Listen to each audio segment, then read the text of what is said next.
Breaking news now. The high-stakes summit in Vietnam between Kim Jong-un and Donald Trump is in chaos. The two leaders walking out of peace talks. Nine senior reporter Mark Burrows is in Hanoi. Mark, what do we know? Well, Peter, all this has unfolded just in the last half an hour or so. We were here just up the road from where the summit was taking place. We noticed Kim's bodyguards getting his limo ready, and then he just drove off behind us. There was no working lunch. It was cut short by 2 hours, and that's left Donald Trump to hold a press conference to try and explain what has happened. It's going to be a disappointment for both parties because the day started with so much promise. Poolside in Vietnam, two former foes now in step. There for round two of a high-stakes peace agreement, apparently with all the time in the world. No rush. There's no rush. We just want to do the right deal.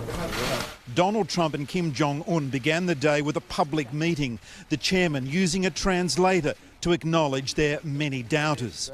There were people who had remained skeptical about this meeting, but I'm sure that all of them would be watching the moment that we're sitting together, side by side, as if they're watching a fantasy movie. And what followed would certainly have once been the stuff of fantasy. Kim Jong-un answering questions from foreign journalists, believed to be the first time it's ever happened. Kim, are you confident?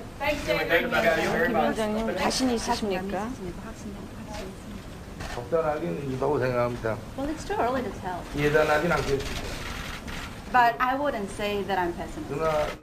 His answers were optimistic instead on denuclearization, as the two were joined by their teams at the table. If I'm not willing to do that, I won't be here right now. That's a good answer. Wow, that might be the best answer you've ever heard.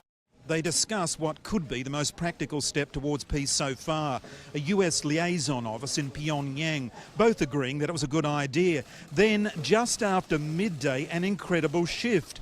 The scheduled working lunch scrapped, and agreement signing cancelled.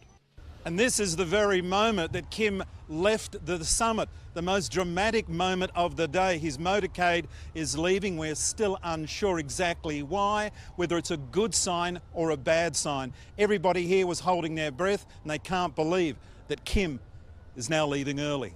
The world watches and waits.